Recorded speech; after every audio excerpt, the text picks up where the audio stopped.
At 2:47 a.m., an operator in a sleepy command bunker sipped cold coffee and watched a green sweep crawl across the S-band CRT. For 48 hours, the net had been quiet. Complacency is an easy fog to sit in. 78 miles away, something was already moving to take advantage of that fog. It wasn't a battalion rolling the highway or a squadron of fighters carving the sky. It was logistics, or rather, the absence of logistics, a single industrial Part 1 plant that fed roughly 40% of a theater's rocket and artillery propellant was now the linchpin. Take that thing offline and you don't just hurt supply numbers. You pull the wires that make decisions morale and tempo tick. That's where this story starts. The operation opens like a heist movie recon the night before a commercial satellite. Pull thermal sweeps the telltale heat signature 800 glow from a furnace. At full tilt, confirmation trickles up the chain. With that one flag, the mission goes green. This isn't a brute force job. It's an asymmetric playbook built to collapse a layered defense with cheap toys and expensive consequences. The toolbox is simple, low-cost FPV swarms as noise, precision cruise missiles as the scalpel, and a suite of digital deception tools to blind, bait, and mislead the defenders. It's a play that punches above its weight, where 5K drones make expensive interceptors look wasteful. The execution is multi-axis. One small recon quad launches from an unmarked truck to get a live thermal read and confirm the furnace is hot. From 3 directions, the strike assembles. From the south, 2 Su-24s push low and release Storm Shadow cruise missiles from standoff. From the west, a heavy drone pushes the 3rd Storm Shadow out at range. From the east, a swarm of 20 FPV craft streak in low, loud, and predictable, the bait. The Storm Shadows don't take the high road. They hug terrain at 100 to 200 feet, mapping trees and ridge lines in real time. Terrain masking plus low signature flight equals stealth by geography. Meanwhile, the cheap drone swarm provides an economical smokescreen. Pantier crews see clouds of small radar returns, scope in, and light off interceptor volleys. Expensive interceptors chew through cheap quadcopters. Celebration in the bunker, 5 drones shredded, 10 interceptors used. The math is brutal, but the real trick isn't just physical distraction. It's digital. Surviving FPVs flip on a Kalman-style filter and start broadcasting manipulated returns, cheap platforms spoofing the signatures of high-end cruise kinetics. A 5K drone begins to appear to the defender as a 1.5mm missile on automated threat lists. Prioritization algorithms do their thing. Prioritize the perceived high-value threats. Pantier systems, built to conserve and neutralize shift fire control and resources toward ghosts. While the defenders chase phantoms, the real Storm Shadows thread under the horizon, guided by inertial navigation reinforced with digital scene matching. If GPS is maps, DSM is street view.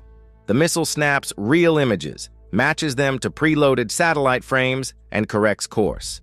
In a jamming environment, that's the difference between a dud and a 10-foot impact.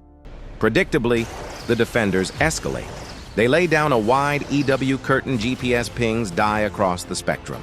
Most weapons go blind, but the high-value cruise missile switches modes like a savvy driver switching from Waze to an internal odometer and memory lane of landmarks.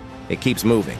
Commanders watching the tape realize they've been duped, and they respond by burning more interceptors and hunting down the launch platforms the way a man with a hangover hunts coffee. Fighters climb radar locks, flare, and the airspace fragments into a busy, deadly chessboard. A final digital hammer falls an ADM-160 mauled mimics radar signatures and pulls emitters while anti-radiation missiles home in on the sensors themselves. Ground radars blink out. The sky opens at roughly 2:54 a.m. The 3 Storm Shadows converge on pre-assigned nodes inside the plant's compound, a propellant magazine, an MLRS assembly hall, and the furnace itself. The strikes aren't cinematic fireworks. They're engineered assaults. A shaped internal charge drives a plasma jet through 20 feet of reinforced concrete. A follow charge detonates inside sealed volumes. The furnace acts as an ignition source, and what was stored as metal and chemistry becomes a chain reaction. Propellant stores cook off.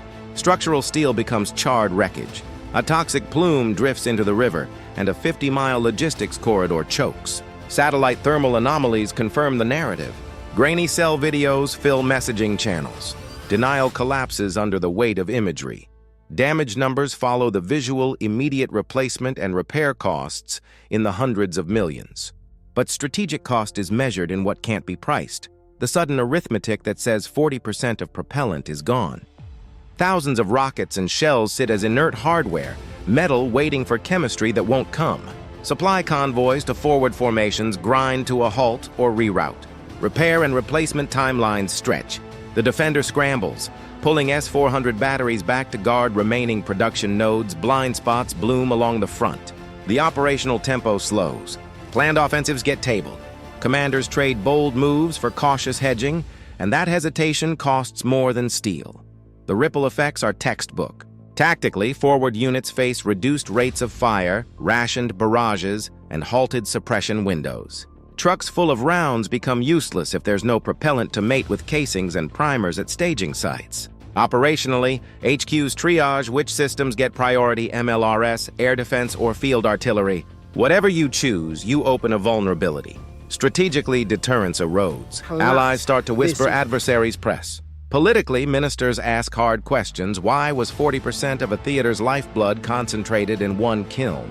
Economically, defense procurement surges while supply chains scramble to plug the hole. There's a human side to this math. Morale frays fast when guns go quiet. Soldiers expect to be fed rounds, not ration notices.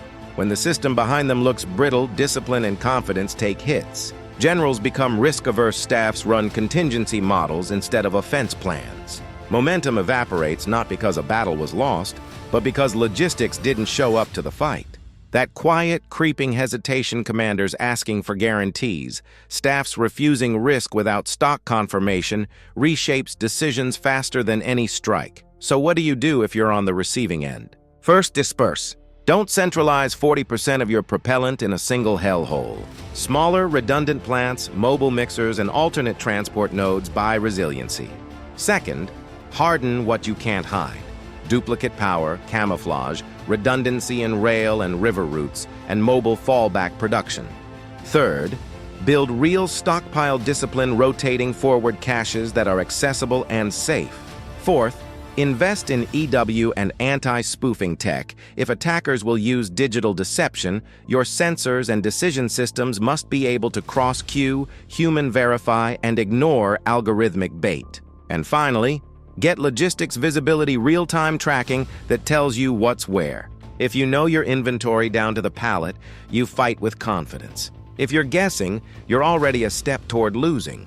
Global players feel this too. Third-party markets tighten. Neutral states rewire industrial footprints. Contractors that make anti-spoof or hardened facilities get a boom. Politicians ask why they ever let a single point of failure exist. The fix is expensive and slow dispersal, hardening, new supply lines. But the lesson sticks because the campaign you lost to logistics doesn't rewind. At the end of the day, losing 40% of propellant is not a spreadsheet blip. It's a tempo crisis, a command crisis, an industrial crisis. It changes how wars are fought without firing a single bullet at the front line. If you can starve an opponent of the stuff that makes his guns go boom, you don't have to win every firefight. You just have to break his rhythm and let time, panic, and second-order effects do the rest.